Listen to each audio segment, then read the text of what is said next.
est-ce que tu peux te présenter et nous dire quelle est l'utopie que tu réalises? Bonjour, je m'appelle Marianne Soulier. Je suis écrivaine réalisatrice et je suis en train d'écrire un projet dont je souhaite qu'il devienne un long métrage de fiction qui se passe dans un avenir pour la Terre, un avenir plus lumineux, plus conscient, où on a renoué avec la nature, avec nous-mêmes. Quand j'étais au Pérou, en fait, je travaillais donc du coup avec des adolescents qui sont en situation de rue. Quand ça s'est fini, je me suis dit, bon, je reviens du Pérou avec une autre vision de la réalité, des rêves, des envies, et j'ai envie de les concrétiser maintenant, en fait. J'ai vraiment envie de me tourner vers quelque chose dans lequel moi, je me sens bien pour pouvoir le transmettre après dans ma pratique de travail. Il y a un lieu de vie ici, donc agréé. Aujourd'hui, on accueille essentiellement des mineurs isolés étrangers. On a mis en place une idée qui s'appelle l'équitropisme.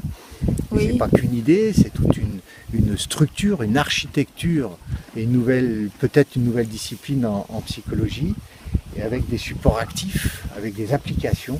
Je reviens d'un mois au Burkina Faso pour la danse. J'ai dansé à Bobo Dioulasso, j'ai dansé des enfants pour préparer un festival. Et puis j'ai monté un duo avec un danseur. Donc on travaille sur les clichés. Et quand on va lancer le forum civique, c'est s'appuyer sur tous ces groupes pour dire, écoutez, maintenant, débattez. Mettez en évidence votre créativité, les innovations, tout ce que vous faites, mais faites-le apparaître, cette action concrète.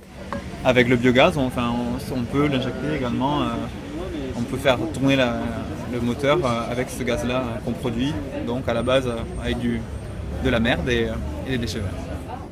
On est à Roule-ma-frite. Là, je vais bientôt préparer une voiture pour qu'elle roule à l'huile. Et jamais, avec les réglages que je fais, que ce soit pour l'huile ou pas, il n'y a eu un refus au contrôle technique à la pollution. Jamais. Nous, on est vraiment en transition dans le monde idéal, sur la création de vivre ensemble et d'un domaine en agroécologie qui préserve, voilà. J'ai réalisé ce vivre ensemble, cette réalité de vivre sur la terre avec d'autres, dans cette simplicité, de recréer une nouvelle vision du vivre ensemble. Je suis chanteuse, voilà, enchanteuse, je ne sais pas comment dire, enfin voilà, multifacette, et je m'accompagne avec du chant intuitif, du chant spontané, avec des artistes, des joueurs de hang. Ouais, je suis couturière, ouais. Et ouais, je suis couturière et donc j'ai cousu avec mon fil et ma machine à coudre un habitat, et ça c'est un chouette rêve aussi.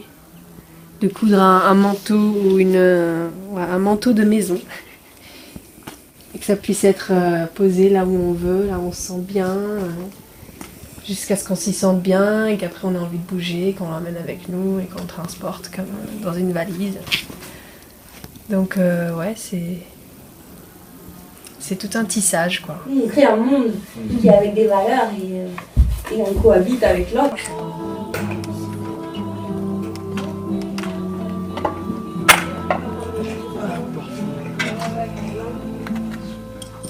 Des petites choses, mais pour nous c'est vraiment important que ça se mette dans la réalité, ce ne soit pas seulement des choses dont on rêve toujours. Pour réaliser ton utopie, pour qu'elle devienne une réalité, quelles sont les qualités que tu peux partager avec le public pour voir comment il peut s'inspirer lui aussi et réaliser son utopie aussi? D'accord, la persévérance, pas lâcher, l'écoute intérieure, l'écoute de ces courants en fait qui nous traversent et pour justement devenir des réalités. Et il faut garder plein de patience et plein d'indulgence par rapport au temps que ça prend de faire tout ça. Et de voir aussi le plaisir de la valeur de ce travail en fait. C'est l'essence, c'est vivre, c'est le souffle, c'est la dynamique, c'est le tropisme, c'est le mouvement qui est une base. Après, les clés, elles sont à l'intérieur de chaque personne. C'est les lois même de la phénoménologie. On ne sait pas. Chaque expérience est une règle parce qu'elle a existé pour une personne, mais elle ne sera pas forcément applicable pour une autre. Et quand on répond aux notions de bien-être, c'est ce que je montre à mes élèves et à mes stagiaires, beaucoup de choses sont facilitées, énormément. Donc on avance, on fait, et il y a des moments où on est passé dans une autre dimension et on se dit, ah ben voilà. Oui, c'est vrai, l'inspiration, c'est très important. Quand les gens lisent mon livre, ils disent, mais tu as existé comme ça, tu l'as fait, tu l'as réalisé, tu as été jusqu'au bout. Et ça, c'est une inspiration pour les gens, de savoir voilà, c'est réalisable. Et c'est réalisable parce que justement, j'ai été très ancrée profondément dans ce que j'avais à faire. Et je crois, comme disent les Amérindiens, on naît avec des instructions originelles. C'est-à-dire qu'on naît avec une chose bien particulière à réaliser sur la Terre. Alors c'est quelque chose qui demande une recherche, c'est toute une connaissance de soi. Donc c'est aussi un rapport à la confiance. Lâcher complètement l'attente et la projection aussi, c'est très important. Pour laisser l'autre dans sa liberté de réalisation, il ne faut vraiment pas projeter sur l'autre. Le laisser vraiment libre dans son propre mouvement. Là, je crois que c'est une question de mouvement. De mettre en mouvement. Les personnes doivent se trouver elles-mêmes, redevenir ce qu'elles sont à l'origine. C'est une vie en conscience. Par exemple, le fait de juste respirer, comme dit Björk, elle dit chanter, c'est faire honneur à l'oxygène. Et bien ça me parle. Je crois que la clé, alors j'ai pas de clé, puisque faire du copier-coller, ça ne donnera pas les mêmes récoltes. Par contre, c'est se rencontrer. Écoute ton autre voix, celle de ce qui est à l'intérieur. Voilà, c'est se rencontrer. Il n'y a pas de clé, ça veut dire prendre du temps. Je pense que, comme dit Pierre Rabhi, la lenteur, s'observer, se retrouver seul, ne pas se fuir, Tant qu'on ne prendra pas conscience de notre inconscience, parce que nous sommes dans une inconscience qui est considérée comme consciente. Et on croit qu'on est conscient alors qu'en fait on n'est pas conscient. Et c'est comment sortir de prendre conscience de l'inconscience. Et à partir de ce moment-là, on peut aller plus loin. Et organiser le monde autrement. Et ça, c'est une vraie difficulté de ne pas être éponge des peurs des autres. Donc ça, en 2 ans, tu apprends à bien délimiter la peur de l'autre, qu'elle te vienne pas. Moi, je dis souvent qu'elle te vampirise pas. J'ai peur, non, parce que nous, on n'a rien à perdre. En croisant les données philosophiques, spirituelles, etc., on arrive bien à savoir ce qui tient debout de ce qui ne tient pas debout. Ce qui fait la part du réel, de la part de l'imaginaire, ce qui fait la part du possible dans le réel, de ce qui fait place, malheureusement, grande place ou noble place, pour ainsi dire, à nos délires de l'imagination et de nos croyances qui sont au-delà du réel. Est-ce que tu donnes du sens à ta vie et quel est le sens que tu donnes à ta vie? Oui, c'est devenu non négociable en fait. Pourquoi vous faites ça? On a envie de mieux se connaître. Et on a envie de faire tomber certaines barrières et d'échanger dans la douceur, quoi. Marquer nos différences s'il le faut, mais pouvoir se regarder avec amour, ouais. C'est ça, de ne pas avoir peur. Voilà, et nous, notre but, c'est de construire des petits systèmes de métallisation qui puissent être appropriables facilement. L'objet de l'association, c'est récupérer les huiles et en faire de la revalorisation locale. C'est par envie d'être autonome jusqu'au bout et de réaliser le petit rêve humble que c'est juste de vivre dans la nature. Après, pourquoi le dôme? Le dôme, c'était un défi en fait. C'était un défi et c'est aussi ce qui avait l'air d'être plus accueillant pour une famille en fait. C'est plus pratique et plus solide qu'une yourte et c'est beaucoup plus spacieux qu'un tipi. Ça a un peu une forme qui tend plus vers le futur. Aujourd'hui, nous avons des réponses à donner très concrètes parce qu'il y a des générations montantes et ces générations montantes, s'ils arrivent une terre morte, un environnement pourri, toutes ces choses-là, c'est pas les incantations qui vont les sortir d'affaires. Est-ce que tu aurais un message à faire passer? Écoutez votre joie. Disons que ce qui est important, c'est de ne pas faire rentrer les gens dans des cases et de travailler sur ce côté dynamisme et créativité de la personne et prendre en compte la personne qui est elle-même acteur de son changement. Alors, surtout, ce qui porte beaucoup, nous, quand même, c'est la question de l'habitat digne. Depuis le départ, on voudrait l'agrément qui nous permet d'avoir des compagnons. Aujourd'hui, dans le mouvement Emmaüs, donc, il y a cette possibilité de compagnonnage qui est à la fois sur les valeurs, parce qu'un compagnon, il y a beaucoup de valeurs derrière son compagnonnage, mais il y a aussi des questions très pratiques sur le modèle économique, parce qu'on n'est plus dans une forme de salariat, on est dans une forme entre le salarié et le bénévolat. Et nous, ça, quand on a compris ça, on s'est dit, mais ça c'est hyper innovant, et pour nous, ça nous reflèterait vraiment bien. La première chose qui m'apporte de traiter et de parler, c'est ce qu'on appelle l'anthropozoologie, c'est-à-dire la notion de relation humain-animal, sur un plan éthique, sur un plan philosophique. On s'appuie sur la psychoéthologie, sur la phénoménologie, et où on traite aussi des conditions de bien-être animal et de bien fondé de la relation. Et ne serait-ce la connaissance, parce que bien souvent les hommes, par ignorance, sont potentiellement maltraitants ou ne répondent pas aux notions de bien-être. L'intelligence, on croit que l'humanité est intelligente, l'humanité est con comme c'est pas possible. Mais vraiment, objectivement, oui, on est con. Voilà. L'intelligence est transcendante.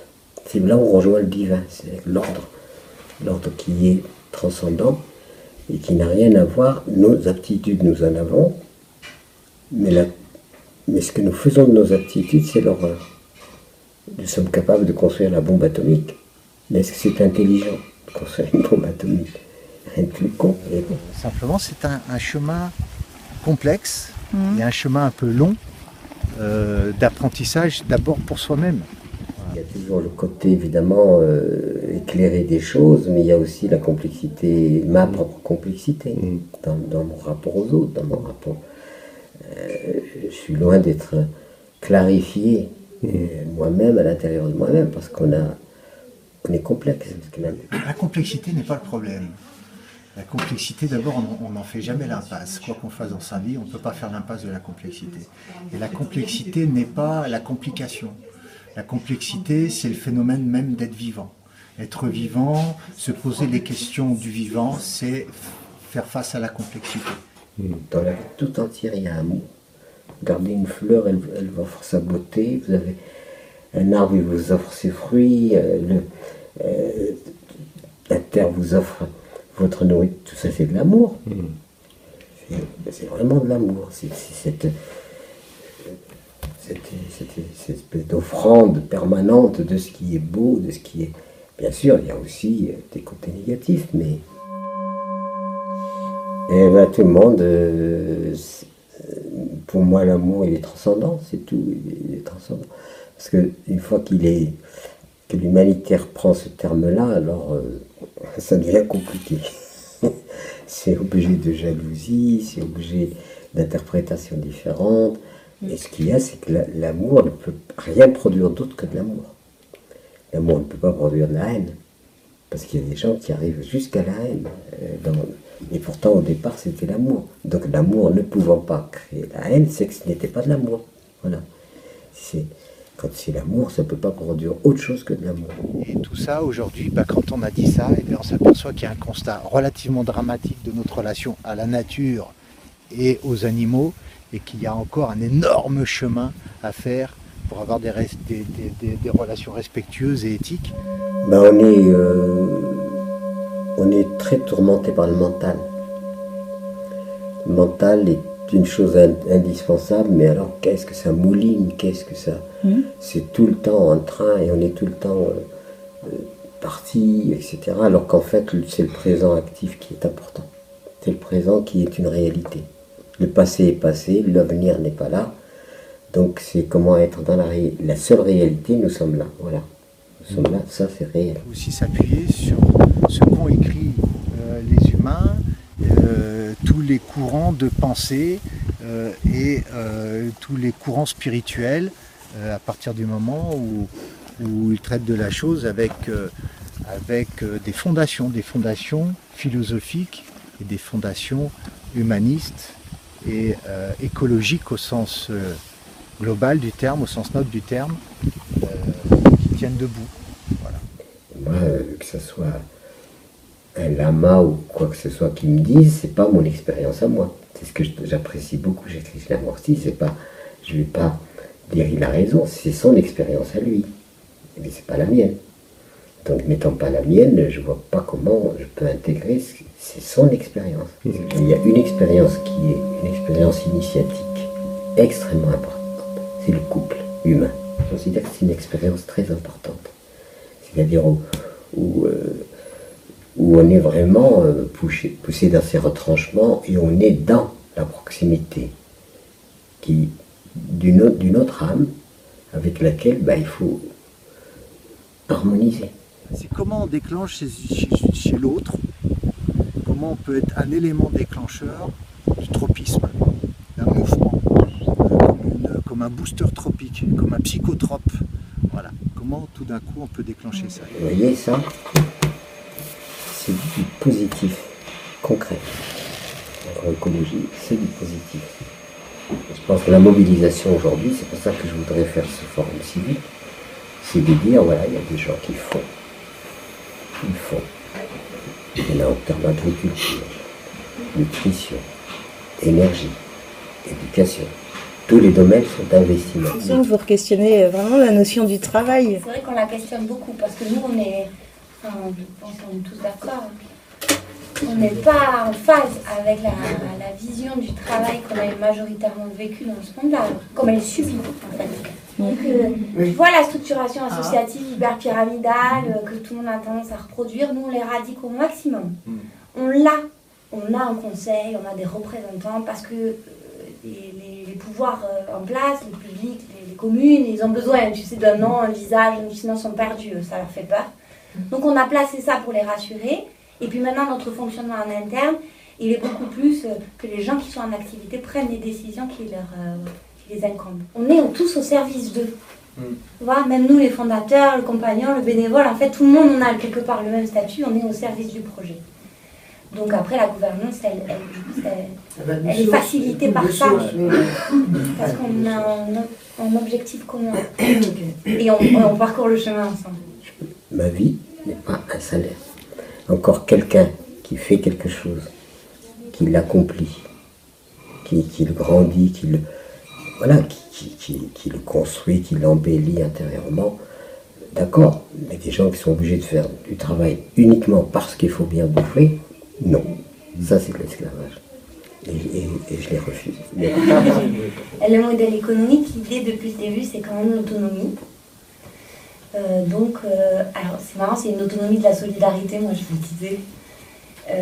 Mais c'est vrai que c'est la force du travail de tous ces gens qui se réunissent tous les jours, alors qu'ils sont à la fois, on a des salariés, mais on a aussi beaucoup de bénévoles. Moi je tiens à remettre en lumière le bénévolat parce que sans lui, le projet n'existerait pas, tout simplement. Quelle place, je me demande quelle place vous laissez à la spiritualité dans votre projet. On aime bien ce côté-là aussi de Emmaüs, du coup, qui est l'accueil inconditionnel, donc chacun vient comme il est, avec ses croyances et tout.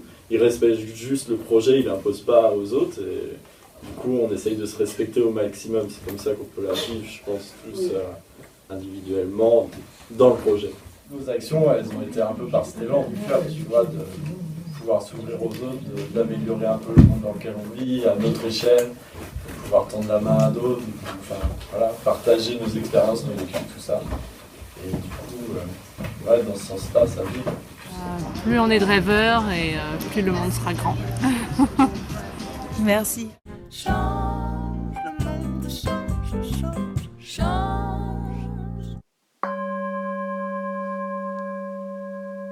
C'est vrai que nous, au plan, disons, de ce qu'on pourrait appeler l'approche du sacré, c'est préserver la terre, respecter la terre, aimer la terre, parce qu'elle est la mère nourricière, ce que les primitifs ont compris.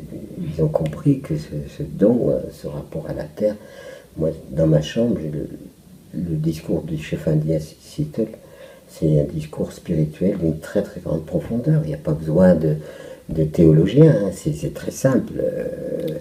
Mais prenez soin, quand on veut leur acheter le territoire des Indiens, ils disent La Terre ne nous appartient pas, c'est nous qui lui appartenons, c'est une évidence. Nous ne sommes que de passage dans l'effort que je fais pour essayer de contribuer à ce qu'on respecte la vie, respecte les êtres, etc., qui est ma vocation fondamentale.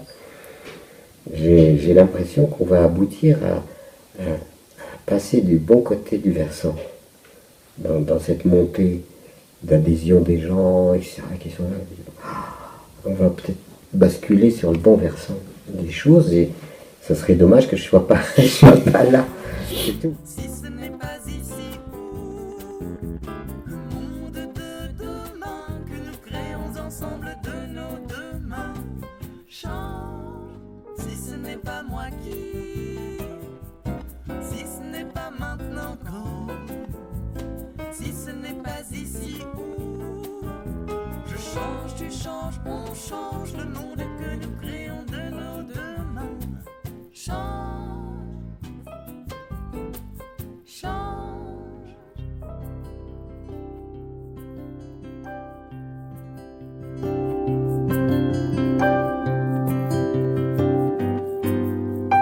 Il n'y a qu'un cœur battant la mesure du bonheur, une vie qui élargit les limites de l'infini dans le monde que nous créons ensemble de nos deux mains. Il y a la ronde de l'amour qui inonde, et là tout autour de nous tous les secrets du monde pour le monde que nous créons ensemble de nos deux mains. Il y a les ombres et les couleurs profondes qui donnent à comprendre tous les secrets du monde. Si ce n'est pas moi qui, si ce n'est pas maintenant quand, si ce n'est pas ici où le monde de demain que nous créons ensemble de nos deux mains change, si ce n'est pas moi qui, si ce n'est pas maintenant quand, si ce n'est pas ici où je change, tu changes, on change le monde que nous créons de nos deux mains. Change, le monde change, change, change. Mais si ce n'est pas moi qui, si ce n'est pas moi qui, si ce n'est pas maintenant quand, si ce n'est pas maintenant quand, si ce n'est pas ici où, si ce n'est pas ici, le monde de demain que nous créons ensemble de nos deux mains.